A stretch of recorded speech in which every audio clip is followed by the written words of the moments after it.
उगाही का संगठन चलाने वाले, देश के प्रधान सेवक, देश के चौकीदार, देश के प्रधानमंत्री, जिसको कोई कोई आजकल विष्णु के अवतार कहते हैं, उनसे कौन से धर्म में लिखा है कि जो लोग मानव कल्याण के कामों में हेरा फेरी करते हैं, चोरी करते हैं, वैसे लोगों को आप प्रश्रय दो। साथियों, जो मैं बात अभी आपके सामने करने जा रहा हूं वो बहुत इंपॉर्टेंट है और आपको जानना बहुत जरूरी है। जब दुनिया में 2020 ईस्वी में कोरोना महामारी से हजारों लाखों लोग मर रहे थे, तो मीडिया में ऐसी खबरें आया करती थी कि कुछ लोग अंगों की हेरा फेरी का व्यवसाय कर रहे हैं, अंगों को चोरी करते हैं, रोगियों के लाशों को नहीं देते हैं और वो डराते हैं लोगों को और अंग का हेरा फेरी किया जाता है। उस काल में बड़ी बड़ी बिजनेसमैन भी शौक थे, उनके पास भी अपने वर्करों को सैलरी देने के लिए पैसा नहीं था, लेकिन एक कंपनी देश में, एक अस्पताल देश में था जिसका नाम था यशोदा अस्पताल, साउथ की एक बहुत बड़ी चैन है, जिन्होंने 1,62,00,000 रुपए का बॉन्ड उस कोरोना काल में एसबीआई से खरीदा है। अब सवाल यह उठता है कि मानव सेवा अस्पताल जो होता है वो मानव सेवा के लिए होता है, सरकारें उसमें फंड देती है, सरकारें जमीन देती है ताकि हमारे देश के नागरिक, हमारे राज्य के नागरिकों की सुरक्षा हो सके, उनका सही से इलाज हो सके। और उस अस्पताल ने कोरोना के समय में चुनावी चंदा, जो केंद्र में बैठी हुई भारतीय जनता पार्टी की सरकार है, उसको चुनावी चंदा देती है। और कितना? 1,62,00,000 रुपए का चुनावी चंदा देती है। क्यों देती है भाई? अगर देना होता तो पीएम केयर फंड में दे देती। इसका मतलब कि वो किसी पार्टी के द्वारा कोई जांच न कराने के लिए, उनका मुंह बंद करने के लिए उनको चंदा दिया गया। तो प्रधान सेवक जी, चौकीदार साहब, आप बताइए कि क्या आपकी सीबीआई और ईडी की जांच जो बंद हुई, सीबीआई और ईडी की जो जांच बंद हुई और सारी एजेंसियों को वापस बुलाया गया, तो जिस अधिकारी ने भी किया और जिस नेता ने भी किया, क्या उनको जेल में डाला जाएगा? दूसरी बात, देश की महिला वित्त मंत्री सीतारमण जी, जिन्होंने फ्यूचर गेमिंग के मालिक के साथ फोटो खिंचवाया, उन्होंने उनको बधाई दिया कि आपने जीएसटी कम करके गेमिंग पर बढ़ावा दिया है, आपने कैसीनो चलाने के लिए, आपने लॉटरी टिकट बेचने के लिए आपने जो कम जीएसटी लगाया, इसके लिए आपको बधाई हो। तो अब बताइए कि देश में सबसे ज्यादा चुनावी चंदा का बॉन्ड खरीदने वाला, 13,68,00,000 रुपए का चुनावी चंदा भारतीय जनता पार्टी को देने वाला, और उसके एवज में सीतारमण जी ने जो रिश्वत लेके उसके लिए कानून बनाया, चाहे उसका जीएसटी कम किया, सीतारमण जी को आप कब जेल में डालिएगा?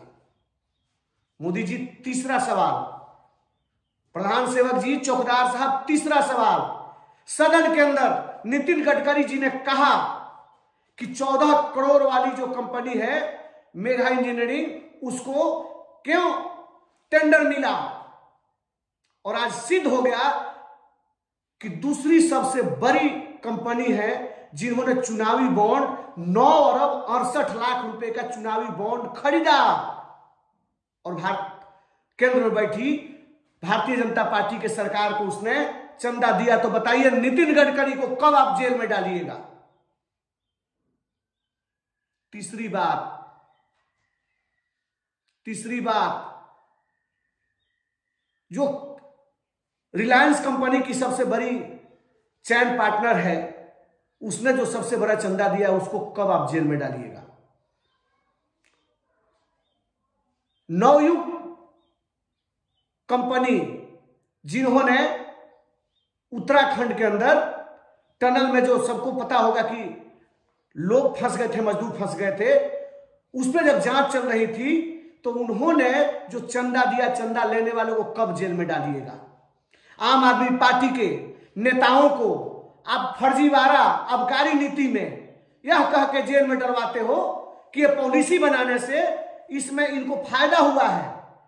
तो मनीष सिसोदिया को आपने जेल में डाल दिया, आपने संजय सिंह को जेल में डाल दिया, जो सरकार के पार्ट भी नहीं थे, कि नहीं इन्होंने पार्टी के लिए चंदा लिया है। आप अरविंद केजरीवाल के ऊपर रोज ईडी का और सीबीआई का समन भिजवाते हो।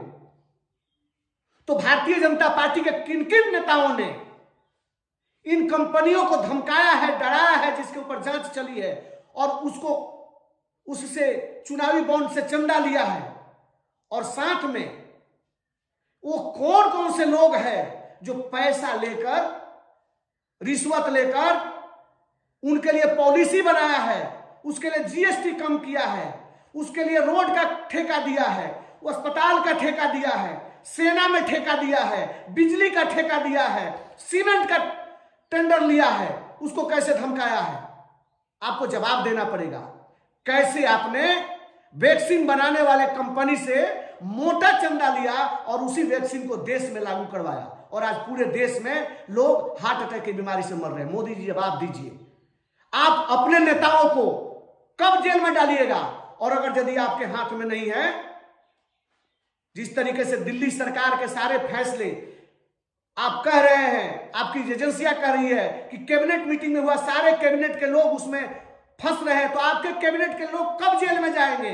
आप उनको कब जेल में डालेंगे? आप तो विष्णु के अवतार हैं ना, आप तो भगवान हैं, तो आपको डाल देना चाहिए। भगवान कैसे ऐसा सहन कर रहा है कि सारे भ्रष्टाचारी आपके पार्टी में हैं, सारे चोर आपके पार्टी में हैं, सारे रिश्वतखोर आपके पार्टी में हैं?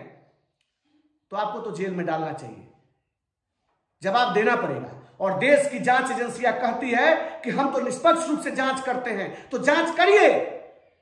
नवयुग कंपनी से किसने चंदा लिया और किसने दिया, और किसको उसको टेंडर दिलवाया? मेघा इंजीनियरिंग को किसने दिलवाया? हल्दिया ग्रुप को किसने दिया? आप इसकी जांच करिए। यशोदा अस्पताल से किन्होंने चंदा दिलवाया, और मानव अंगों की तस्करी करने वाले गैंग को किसने छुपाने का काम किया, इसकी जांच होनी चाहिए। दाऊद इब्राहिम कहीं दूसरे देश में नहीं है। दाऊद इब्राहिम आज मोदी जी बन के बैठे हुए हैं, और उनका गैंग उगाही गैंग है, उगाही गैंग।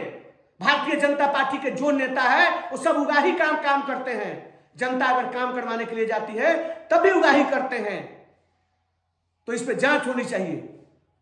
बेशर्म है भारतीय जनता पार्टी के नेता सब, और मोदी जी से ज्यादा तो बेशर्म कोई है ही नहीं, जो कहते हैं कि 2G घोटाला हो गया।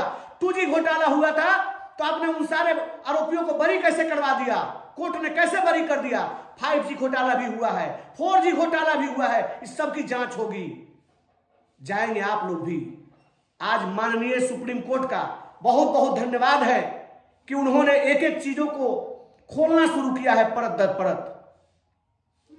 आज उसने कहा है सुप्रीम कोर्ट ने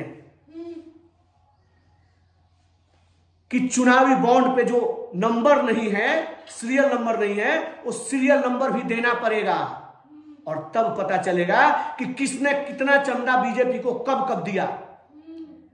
बड़ी मजे की बात नहीं है कि आपने एक ऐसा कानून बनाया कि विदेशों से भी चंदा ले सकते हैं, और जब पुलवामा हमला होता है उसके 5 दिन के बाद एक कंपनी पाकिस्तान की है जो 10 अरब रुपया 10 करोड़ रुपया चंदा देती है, 10 करोड़ रुपया चंदा देती है।